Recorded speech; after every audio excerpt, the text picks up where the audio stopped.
Master minds commerce చదవాలనుకునే 10th inter విద్యార్థుల తొలి ఎంపిక.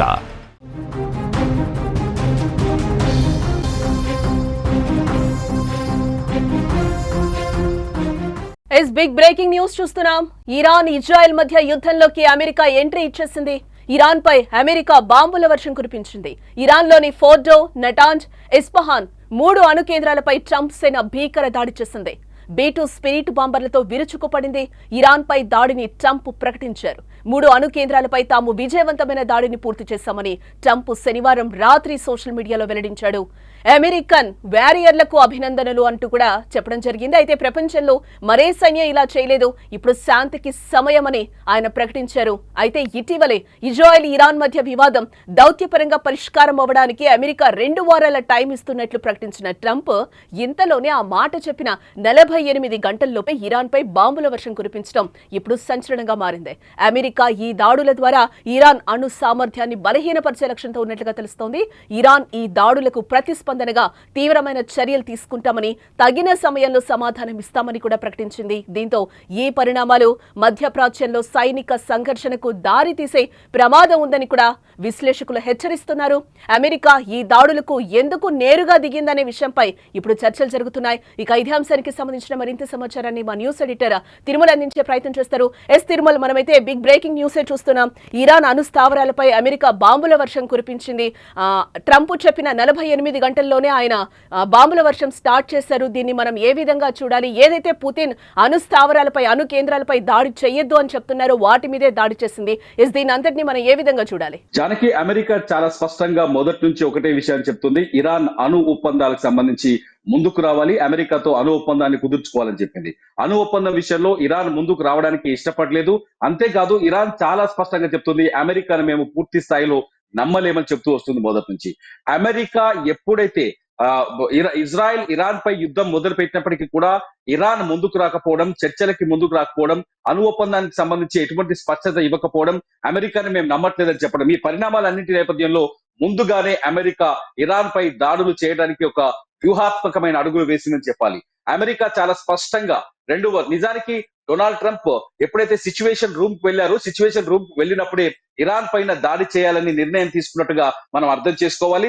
అంతేకాదు, ఇరాన్ పైన దాడి చేయడానికి నిర్ణయం తీసుకున్నాకే ఆసిమ్ మునీర్, పాకిస్తాన్ ఎవరైతే మిలిటరీ చీఫ్ ఉన్నారో ఆసిమ్ మునీర్ తో లంచ్ మీటింగ్ ని కుదుర్చుకున్నారని కూడా మనం ఇక్కడ అర్థం చేసుకోవాలి. చాలా స్పష్టంగా అమెరికా చాలా జాగ్రత్తగా, ఎటువంటి నష్టం లేకుండా, చాలా తెలివిగా దాదాపు 300 బాంబుల్ని పేల్చింది. ఆమె ఇరాన్ లోని 3 ప్రాంతాలు, ఒకటి నటాంజా, రెండోది వచ్చి ఫోర్డో, మూడోది వచ్చి ఇస్ఫహాన్, ఈ 3 అణుశుద్ధి కేంద్రాలు ఇరాన్ కి గుండెకాయ లాంటివి. ఈ 3 అణుబాంబులు అంటే ఈ అణుశుద్ధి కేంద్రాల్లో, న్యూక్లియర్ సెంటర్స్ లో ఇరాన్ ప్రయోగాలు చేస్తోంది, ఇరాన్ అణుబాంబుల్ని తయారు చేస్తుంది అనేది అమెరికా, ఇజ్రాయెల్ మొదటి నుంచి ఆరోపిస్తూ వస్తున్న సంఘటన. అయితే ఫోర్డోని బీట్ చేయడానికి చాలా కష్టమైన పరిస్థితి ఏర్పడుతుంది.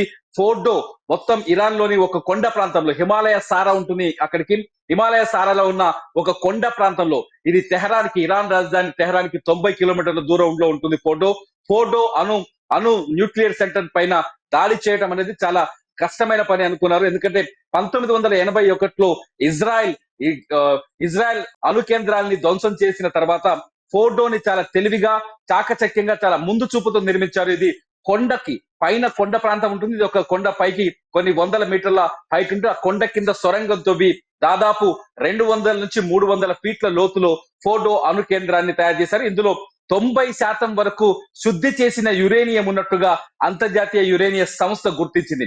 ఎప్పుడైతే 90% యురేనియాన్ని శుద్ధి చేయడం అంటే కేవలం అణుబాంబులు తయారు చేయడానికి మాత్రమే ఈ 90% యురేనియాన్ని శుద్ధి చేస్తారు. కాబట్టి ఇరాన్ అణుబాంబుని తయారు చేస్తుందనే నిర్ణయానికి వచ్చింది ఇజ్రాయెల్. అందుకే గత వారం నుంచి ఇరాన్ పైన, ఇవాటికి 10వ రోజు, గత 10 రోజులుగా ఇరాన్ పైన ఇజ్రాయెల్ దాడులు చేస్తూ వస్తుంది. ఈ విషయంలో అమెరికా పూర్తి మద్దతు ప్రకటించింది ఇజ్రాయెల్ కి. ఆ ఫోటోని టార్గెట్ చేస్తూ ఇప్పటి వరకు ఇరాన్ వేసిన బాంబులేవి పనిచేయలేదు. కొండ ప్రాంతం కావడంతో ఇజ్రాయెల్ ఫోర్డోని అటాక్ చేయడానికి అసలు కుదరలేదు. ఫోర్డో పైన దాడి చేయాలంటే అమెరికానే రంగంలోకి దిగాలనే నిర్ణయం తీసుకున్నట్టుగా తెలుస్తుంది. ఈ నేపథ్యంలోనే నెతన్యాహుతో ఫోన్ లో మాట్లాడిన ట్రంప్, సిచ్యువేషన్ తర్వాత ఫోన్ లో మాట్లాడిన ట్రంప్ దీనికి తగిన ఏర్పాట్లు చేశారని చెప్పాలి. ఇవాళ ఇరాన్ పైన పడ్డ బాంబుల్ని ఒకసారి చూస్తే నిజంగా మైండ్ బ్లోయింగ్. ఇది ప్రపంచంలోనే అతి శక్తివంతమైన బాంబుల్ని అమెరికా ఇరాన్ పైన ప్రయోగించింది. ఫోర్డో పైన GBU-57 ఇది చాలా అడ్వాన్స్డ్ బాంబ్. దాదాపు 13,000 కిలోల మందుగుండు సామాగ్రి కలిగి ఉంటుంది. ఈ బాంబ్ GBU-57 అటాక్ చేస్తే భూమి లోపలికి దాదాపు 60 నుంచి 90 మీటర్ల లోతులోకి భూమి లోపలికి చొచ్చుకు వెళ్తుంది. ఫోర్డో భూమి లోపల దాదాపు 80 నుంచి 90 మీటర్ల లోతులో ఉంది కాబట్టి ఫోర్డో పైన GBU-57 ని ప్రయోగించినట్టుగా తెలుస్తుంది. అమెరికాకి సంబంధించిన P-2 యుద్ధ విమానాలు చాలా వేగంగా వచ్చి ఈ పనిని పూర్తి చేసినట్టుగా తెలుస్తుంది. GBU-57 పడ్డ చోట ఖచ్చితంగా విధ్వంసమే. అక్కడ ఎటువంటి భూమి కావచ్చు, భూమి అంతర్గతంగా కావచ్చు, ఏమేమి మిగలదు, పూర్తి ధ్వంసమైందని మనం ఇక్కడ అర్థం చేసుకోవాలి. ఫోటోతో పాటు నటాంజా పైన కూడా ఇవాళ దాడి జరిగింది. నటాంజా పైన కూడా కీలకమైన మిసైల్స్, బాలిస్టిక్ బాంబర్స్ తో అటాక్ చేసింది.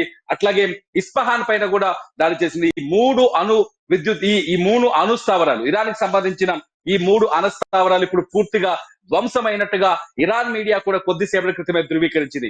మొత్తానికి ఇరాన్ పైన మొదటి నుంచి ఉన్న ఎలిగేషన్ ఒకటే, అమెరికా కానీ, యూరప్ దేశాలు కానీ, లేకపోతే ఇజ్రాయెల్ కానీ చేస్తూ వస్తుంది. అణుశుద్ధికి ఇరాన్ వెనకడుగు వేయాలి, ఇరాన్ అణు ఒప్పందాన్ని కుదుర్చుకోవాలి అమెరికాతో. ఖచ్చితంగా ప్రపంచ శాంతికి ఇరాన్ అణుబాంబులు తయారు చేస్తే అది ప్రపంచ శాంతికి విఘాతం కలుగుతుందని ట్రంప్ కూడా కొద్దిసేపటి క్రితం ఇదే విషయాన్ని చెప్పారు. ఇరాన్ ఇప్పటికైనా శాంతి ఒప్పందానికి రావాలి, శాంతి చర్చలకు రావాలి. ఇరాన్ పని అయిపోయింది. ఇరాన్ గుండెకాయ పైన అమెరికా బాంబు దాడులు చేసింది. ఇప్పటికైనా ఇరాన్ లో మానవ నష్టం జరగకుండా ఉండాలి అంటే ఖచ్చితంగా అణు ఒప్పందానికి రావాల్సిందని డొనాల్డ్ ట్రంప్ చెప్తున్నారు. లేదంటే దాడులు మరింత తీవ్రంగా ఉంటాయని చెప్తున్నారు. ఇప్పటికే ఇరాన్ పైన అణు స్థావరాల పైన దాడులు చేయడాన్ని రష్యా వ్యతిరేకిస్తూ వస్తుంది. ఒక రకంగా చెప్పాలంటే పశ్చిమాసియా దేశాల్లో యుద్ధం చాలా భీకర స్థాయికి చేరుతుందని అర్థం చేసుకోవాలి.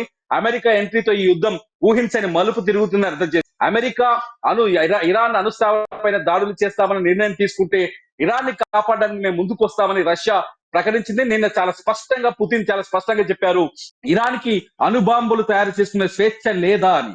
అమెరికాని చాలా గట్టిగా ప్రశ్నిస్తున్నారు పుతిన్. ఇప్పటికే రష్యా ఉక్రెయిన్ యుద్ధంలో అమెరికా ఉక్రెయిన్ వైపు నిలబడిందని, నాటో దేశాలు ఉక్రెయిన్ వైపు నిలబడ్డాయని, యూరప్ దేశాలు ఉక్రెయిన్ కి సహకారం చేస్తాయని కోపంతో ఉంది రష్యా.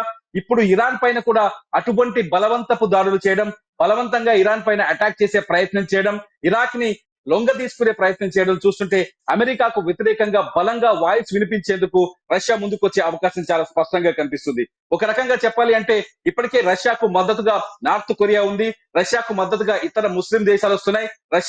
ఇరాన్ కి మద్దతు ఇచ్చేందుకు చైనా బాంబర్లను పంపిస్తుంది.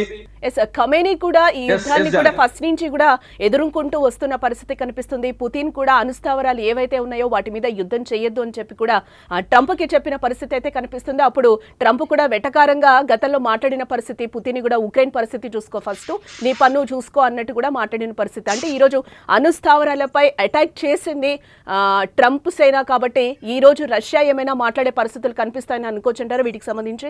కానీ ఇప్పుడు ఇటువంటి పరిస్థితుల్లో చాలా స్పష్టంగా యుద్ధరంగ నిపుణులు ఒక విషయాన్ని చెప్తున్నారు. ముందు ఇరాన్ ఖచ్చితంగా రిటాలియేషన్ కి దిగుతుంది, అమెరికా పైన ఖచ్చితంగా దాడులు చేసే ప్రయత్నం చేస్తుంది, ఇరాన్ ప్రతీకార చర్యకు దిగే అవకాశం కనిపిస్తుందని చెప్తారు. కానీ అమెరికా చాలా తెలివిగా ఇరాన్ కు దగ్గరలో ఉన్న అమెరికా సైనిక స్థావరాలని ఖాళీ చేసింది. ఖతార్ కావచ్చు, సౌదీ కావచ్చు, లేకపోతే ఇరాక్ కావచ్చు, ఈ మొత్తం దాదాపు 8 సైనిక స్థావరాలుగా అమెరికాకు, ఇరాన్ కు దగ్గరగా ఈ స్థావరాలన్నింటినీ ఇప్పటికే అమెరికా ఖాళీ చేసింది.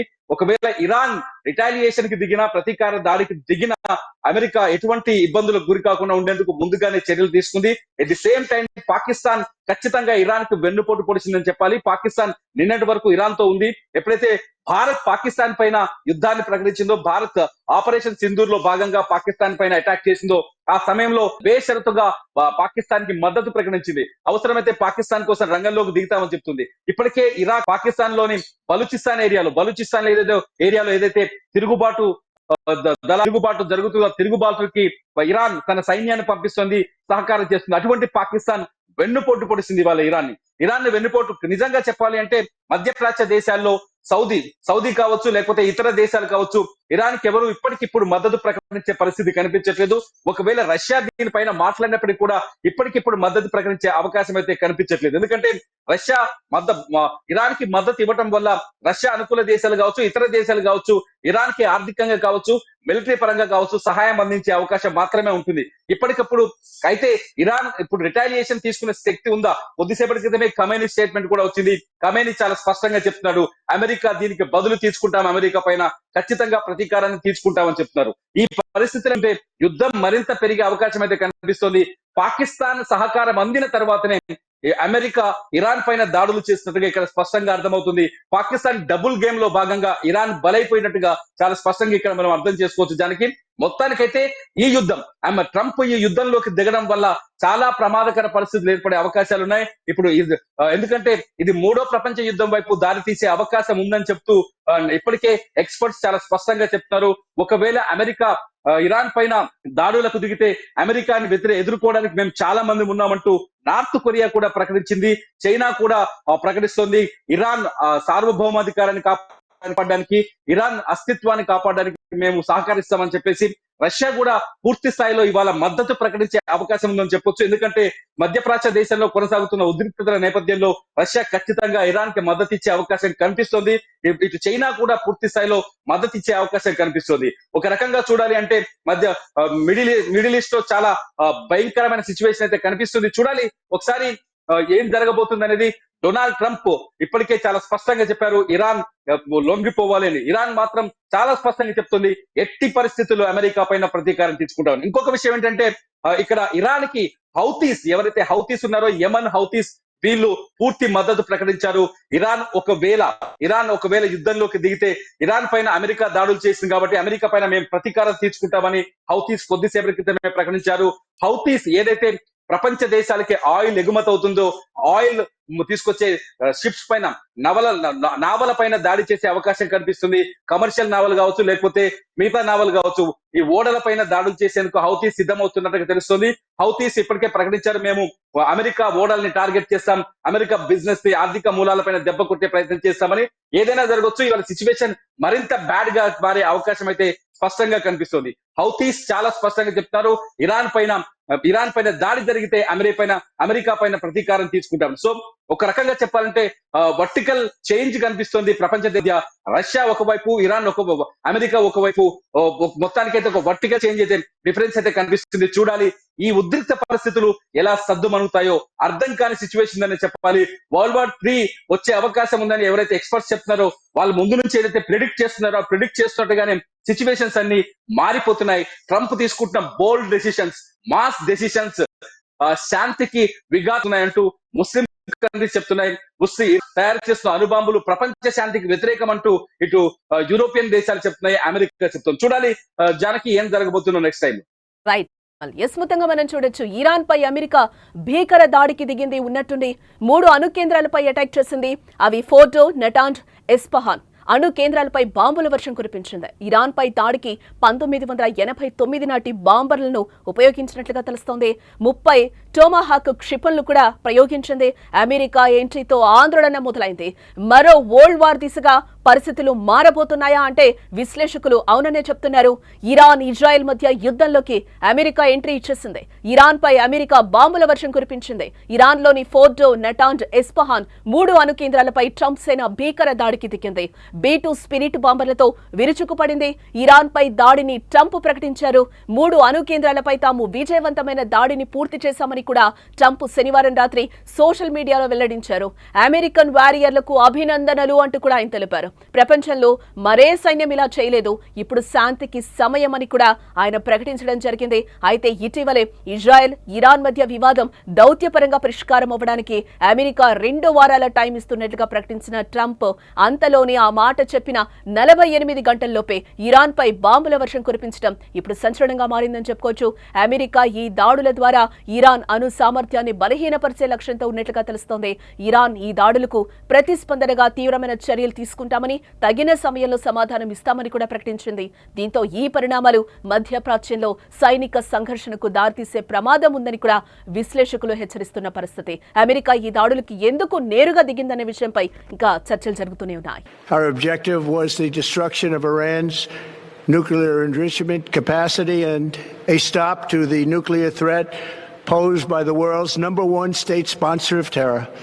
Tonight, I can report to the world that the strikes were a spectacular military success. Iran's key nuclear enrichment facilities have been completely and totally obliterated. Iran, the bully of the Middle East, must now make peace. If they do not, future attacks will be far greater and a lot easier. For 40 years, Iran has been saying death to America, death to Israel. They have been killing our people, blowing off their arms, blowing off their legs with roadside bombs. That was their specialty. We lost over 1,000 people, and hundreds of thousands throughout the Middle East and around the world have died as a direct result of their hate. In particular, so many were killed by their general, Qasem Soleimani. I decided a long time ago that I would not let this happen. It will not continue. I want to thank and congratulate Prime Minister Bibi Netanyahu. We worked as a team like perhaps no team has ever worked before. And we've gone a long way to erasing this horrible threat to Israel. I want to thank the Israeli military for the wonderful job they've done.